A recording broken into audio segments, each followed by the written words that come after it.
Today we're going to show you how to install a floating floor.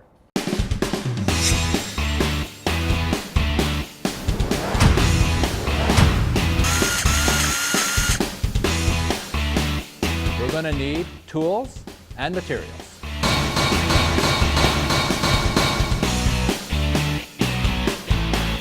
The first thing we're going to do is we're going to put down the underlayment or carpet. There's many different kinds of carpet out there. This is the most inexpensive. But you can spend a lot of money on carpets depending on what you're trying to achieve. You can get thicker ones that give you more cushion. You can get special ones that are for on concrete floor.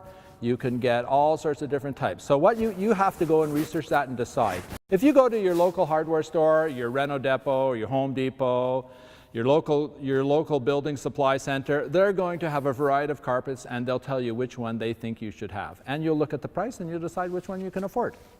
Okay, so what we're going to do is we're just going to lay down the carpet.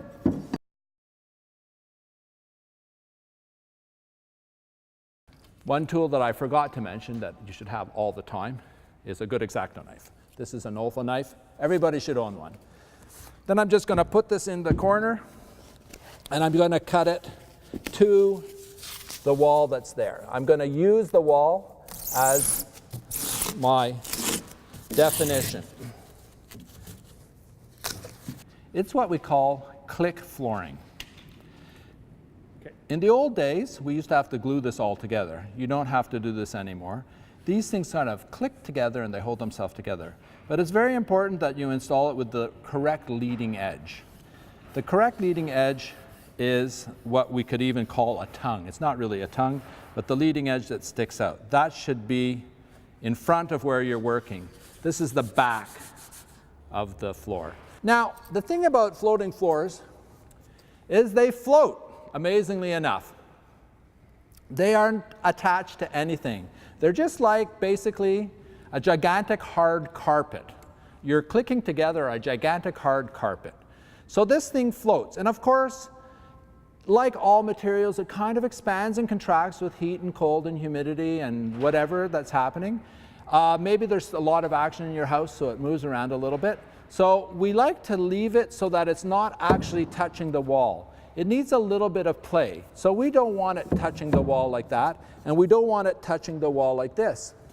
Every manufacturer will tell you what the clearance has to be around there, but we're aiming for something around 3/8 of an inch. Now, to install this thing, it's really hard to install this and keep 3/8 of an inch. And you know what? I don't care, because I can put it together. I can get 3/4 of an inch on one side, and then after I've got 2 or 3 rows of it together, I can push it to where I want it to be, and then I can build off of that. So basically, I have to cut that end off here. So what I'm going to do is I'm just going to flip it or turn it one or the other so that I've reversed it. And then if I push it all the way in here, I can say that I want to have about 3/4 of an inch. And you can see it's the TLAR method. I don't really care if it's exactly 3/8 of an inch. Could be 1/4, you know, could be 3/8, could be 7/16. It doesn't really matter because we're going to put baseboards down and hide that gap. That'll be all around the room. The point is it can't be touching. It cannot be tight. Tight is bad. Loose is good. So live with it. Because the tool I'm using is a circular saw, I'm actually way better off cutting it from behind. If I was using a jigsaw, which is pulling up towards me, then I might cut it from the front. But in this case, I'm going to cut it from behind. So I'm going to just put that there. I'm basically going to, from that point, that's tight, so I'm going to come over about 3/4 of an inch. I'm going to mark it here like this.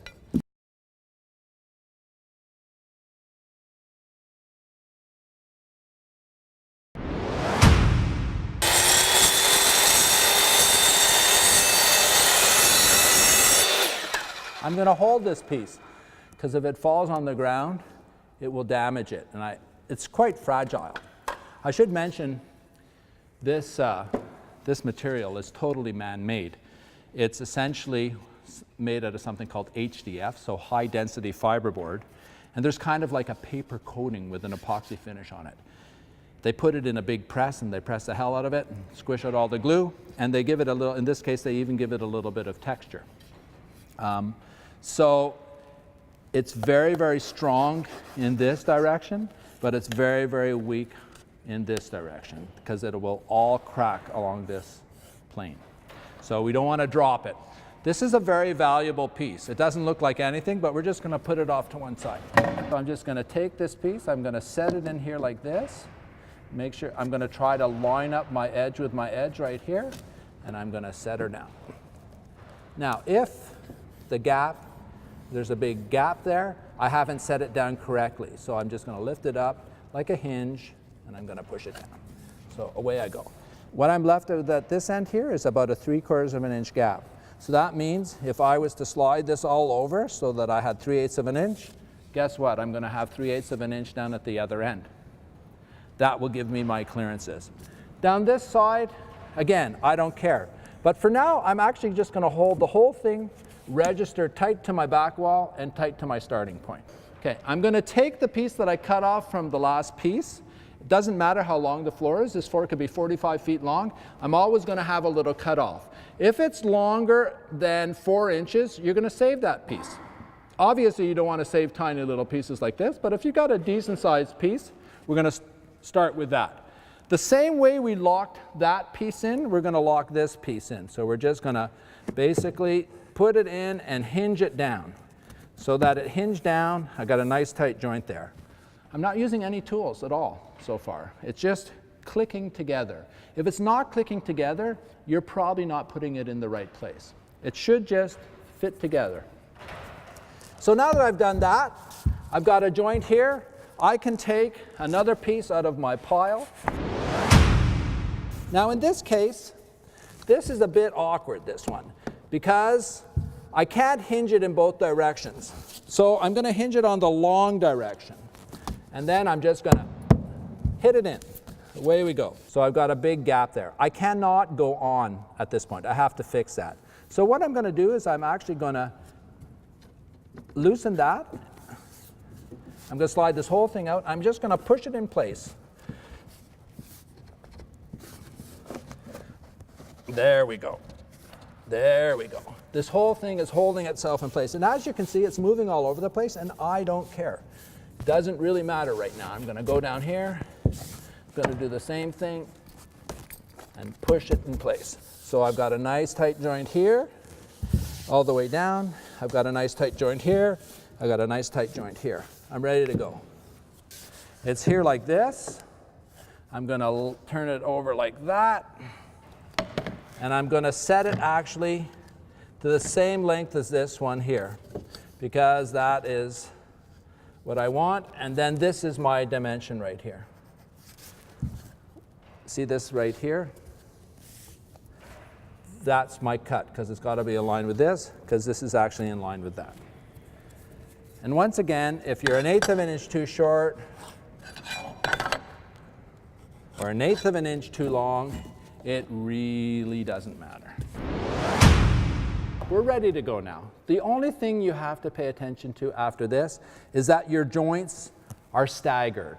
You do not want to have this joint too close to this joint. If these joints were only 2 inches apart, it wouldn't be very strong, and on top of that, it would look terrible.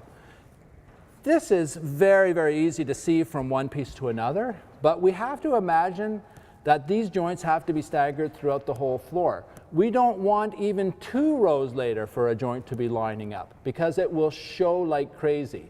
On the other hand, because all of these pieces are engineered and they're all a certain length, we could choose to have every second joint exactly lined up. That would be a choice that we would make, because we like the look of a bricklayer kind of idea. So we would do every second joint all lined up, and then the first joints would be half as much again, and they would all be lined up. So we've created a pattern that we say, this is what we want. It's obvious to everybody that we intended to do that. Now what we want to do is we want to show that we intend to hide all the joints. We don't want to have any joint lined up with any other joint. You don't believe it, but even 5 rows later, if you see a joint that's sort of lined up, it brings your eye to it. So we really have to be conscious about staggering our joints. So what's the distance? Well, There isn't a rule, but if you're asking me what would I do, I would make sure that no joint is within 5 inches of another joint within 6 rows. Here we've run into a classic problem. We cut a piece off, we've come to the end with our leftovers, we start laying our floor, and whoops, we come to the end and we got this tiny little piece. That's not good down there. So what do? Easy. All we do is we say to ourselves, what can I live with? What can I live with down there? And I'm just basically going to cut off a bit of waste. So I can live with about that. We said we wanted to have about 4 inches here. So I'm going to actually stick that about like this, so that that joint is about 6 inches away. I'm going to come back down to here, and I'm just going to cut this end off right here.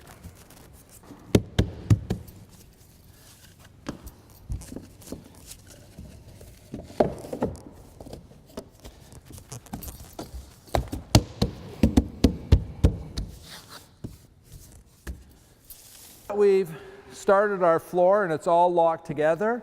Now what we can do is we can pull it away from the wall before it gets too big and heavy.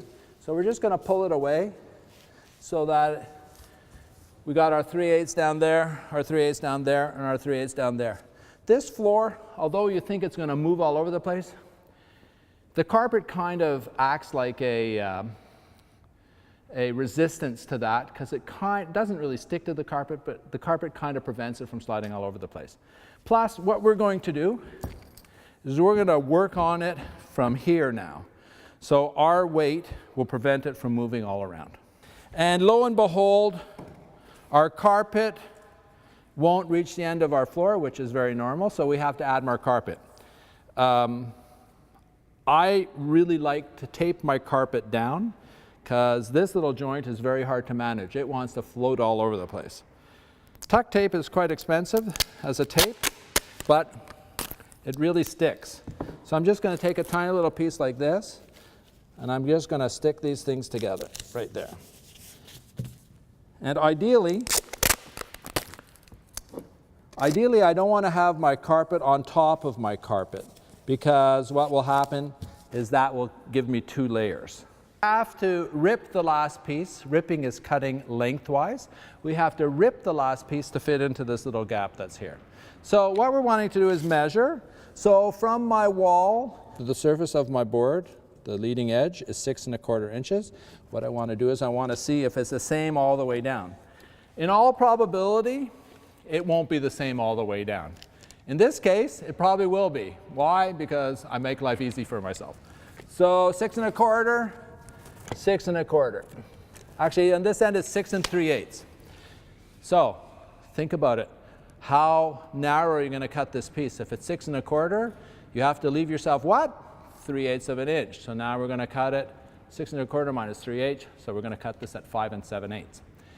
If it was equidistant all the way down, there's a very simple way of doing that. That's to take your speed square, which everybody should own.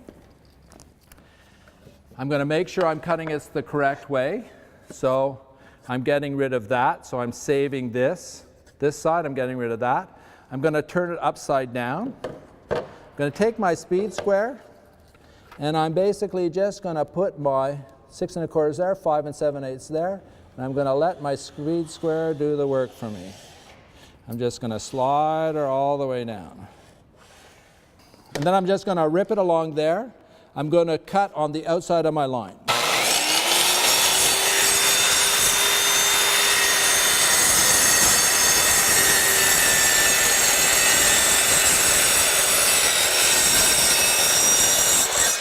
Okay, so now here we've got our 3/8 and our 3/8, and we're just going to finish it off, cutting through the same way. And that's how we install a floating floor.